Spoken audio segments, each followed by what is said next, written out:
नमस्कार मित्रों, स्वागत है आपका स्टडी IQ में। आज हम लोग बात करने वाले हैं नेशनल मेट्रोलॉजी कॉन्क्लेव 2021 के बारे में, जहां पे प्राइम मिनिस्टर नरेंद्र मोदी ने नेशनल एटॉमिक टाइम स्केल को डेडिकेट किया to the nation.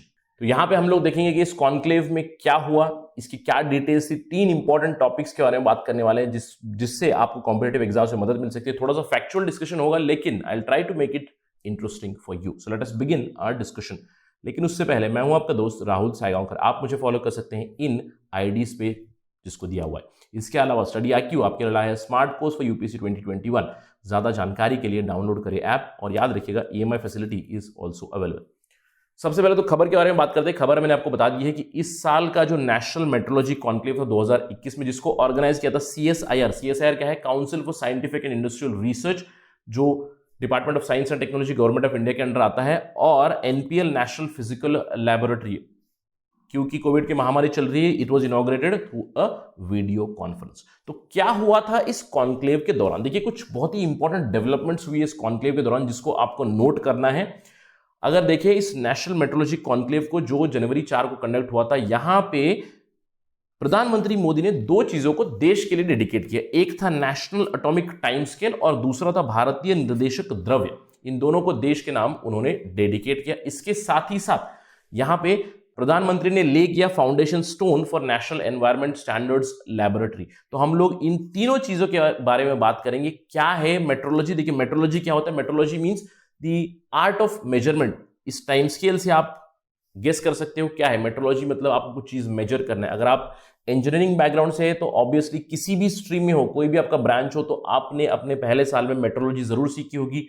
Screw gauge, vernier callipers, measurement techniques etcetera, it's very very important. देखिए, मेजरमेंट एक बहुत ही जरूरी चीज है। किसी भी चीज को अगर आपको गेज करना है, अगर आपको आपकी परफॉर्मेंस चेक करनी है, तो उसका एक मेजरिंग यूनिट जरूर होना चाहिए, राइट। अगर हम लोग देश की बात करें, हम लोग GDP के बारे में बात करते हैं, तो that measuring technique is very very important. That is why national physical laboratory NPL place a very very important role. चलिए पहले बात करते हैं भारतीय निर्देशक द्रव्य के बारे में। क्या है ये भारतीय निर्देशक द्रव्य? इन सिंपल टर्म्स, ये है इंडियन रेफरेंस मटेरियल, जिनको डेवलप किया है CSIR नेशनल फिजिकल लैबोरेटरी ने। ये रेफरेंस मटेरियल क्या होती है? ये एक क्वालिटी बेंचमार्क मटेरियल है, जिससे हम लोग टेस्टिंग और कैलिब्रेट कर सकते हैं और भी जो चीजें हम लोग डेवलप करते हैं। तो इससे क्या होगा, हमारी जो मैन्युफैक्चरिंग हो गई, प्रोडक्शन है, उसको एक क्वालिटी लेवल पे हम ले जा सकते हैं, जिसको हम लोग 6 सिग्मा लेवल की बातें करते हैं। ये सब चीजें रेफरेंस मटेरियल से आसानी से की जा सकती है। इनफैक्ट अगर हम लोग बात करें भारतीय निर्देशक द्रव्य, they are going to boost make in India and Indian exports. कैसे? अगर आपके पास एक रेफरेंस मटेरियल है, तो आप उसकी जो भी एरर मार्जिन रहेगी, उस रेफरेंस मटेरियल के मार्जिन पे ही आप दूसरा आइटम बनाओगे, वो इंटरनेशनल मार्केट में भी एक्सेप्टेबल हो जाएगा, राइट। तो इससे मेक इन इंडिया बूस्ट होगा, इंडियन एक्सपोर्ट्स बूस्ट होंगे। अगर हम लोग बात करें नेशनल फिजिकल लैबोरेटरी के बारे में, उन्होंने ऑलरेडी 2 रेफरेंस मटेरियल दिए हुए हैं। एक है BND 4201 4N प्यूरिटी गोल्ड के लिए। 4N मतलब 99.99% प्योर गोल्ड होता है। इसके अंदर एक और आता है 2N purity gold. 2N purity gold is only 99% pure. तो 4N is considered as highest grade of gold. इसके अलावा एक और है BND 5101A which is for bituminous coal. इस ग्रेड का coal is called as a benchmark और reference bituminous coal. और हाल ही में भारत सरकार ने नेशनल फिजिकल लैबोरेटरी को सपोर्ट किया है कि वो भारतीय निर्देशक द्रव्य बनाए, यानी कि रेफरेंस मटेरियल बनाए, ना सिर्फ गोल्ड या बिटुमिनस कोल को, लेकिन आयुष के जो प्रोडक्ट है उसके लिए, मटेरियल्स के लिए, नैनो टेक्नोलॉजी में, फूड, मेडिसिन और एग्रीकल्चरल प्रोडक्ट्स के लिए भी भारतीय निर्देशक द्रव्य बनाए। इसका सपोर्ट कर रही है सरकार। इसके अलावा इस पर्टिकुलर कॉन्क्लेव में प्रधानमंत्री नरेंद्र मोदी ने देश को डेडिकेट कर दिया एटॉमिक टाइम स्केल। ये एटॉमिक टाइम स्केल क्या करेगा? ये एटॉमिक टाइम स्केल, जिसको नेशनल फिजिकल लैबोरेटरी ने डेवलप किया है, it will be able to generate the Indian standard time which would be very very accurate up to the range of 2.8 nanoseconds। तो इससे काफी ज्यादा एक्यूरेसी आ जाएगी। अगर हम लोग बात करें इस एटॉमिक टाइम की, एटॉमिक टाइम एग्जैक्टली होता क्या है? देखिए, एटॉमिक टाइम से हम लोग exact speed at which the clock ticks ये कैलकुलेट कर सकते हैं। यानी कि अगर मैं आपको टेक्निकल टर्म, सिंपल टर्म में बताऊं, तो ये 1 सेकेंड जो होता है उसका एक्चुअल लेंथ हमें बता देता है।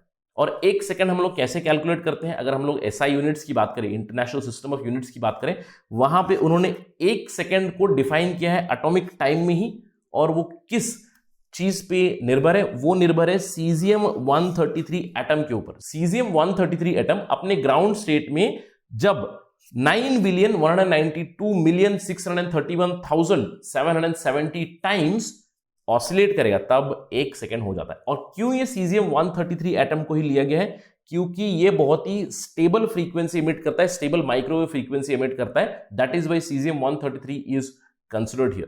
तो इस चीज पे निर्भर है ये एटॉमिक टाइम। और ये कहा जाता है कि जो एटॉमिक क्लॉक्स होती हैं वो बहुत ही ज्यादा एक्यूरेट होती है।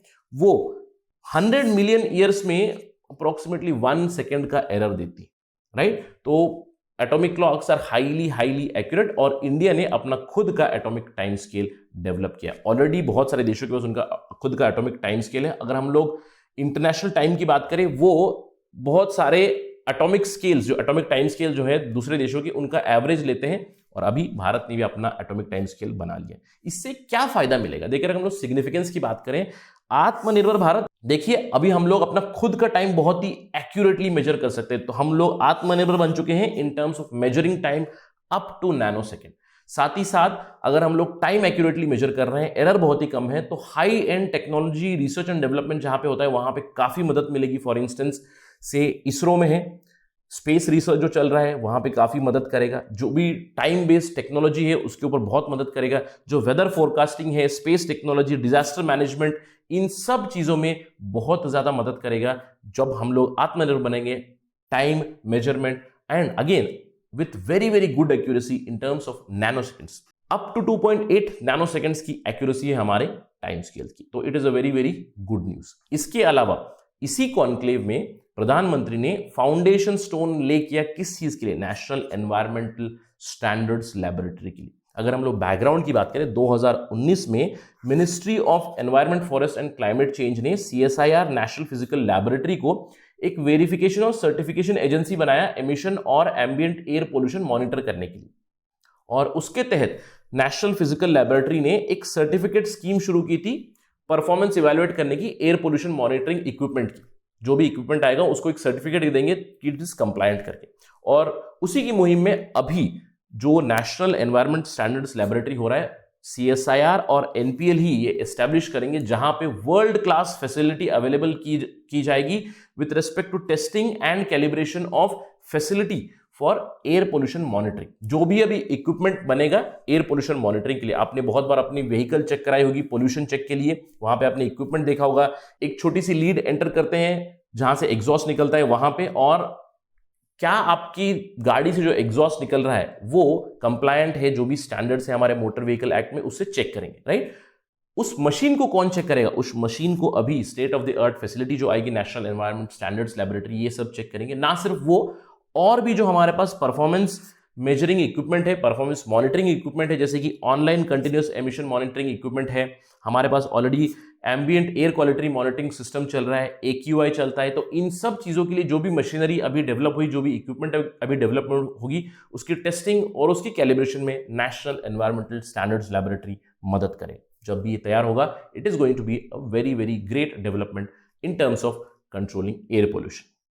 चलिए हम अपना डिस्कशन एंड करते हैं। NPL के बारे में बात करके हम लोगों ने बहुत यहाँ पे NPL का उल्लेख किया है। NPL first of all national physical laboratory कहाँ पे सिचुएटेड है आपको याद रखना है, न्यू दिल्ली में। कभी कभी कॉम्पिटिटिव एग्जाम्स में सवाल आ जाते हैं, आपको 4 इंस्टीट्यूशंस के नाम दिए जाएंगे जिनको आपको मैच करना है जहां पे वो लोकेटेड है। NPL is located in new Delhi. It comes under CSIR। CSIR comes under the department of science, government of India. और NPL का काम क्या है याद रखना है आपको। NPL का काम है कि वो मेंटेन करे SI units, international system of units जो है इंडिया में, उसको मेंटेन, स्टैंडर्ड्स मेंटेन करे, साथ ही साथ उनको कैलिब्रेट करे। जो भी नेशनल स्टैंडर्ड्स होते हैं वेट्स और मेजर्स के, वो NPL ही करता है। In fact NPL was conceptualised way back in 1943 and its foundation stone was laid by Jawaharlal Nehru in 1947।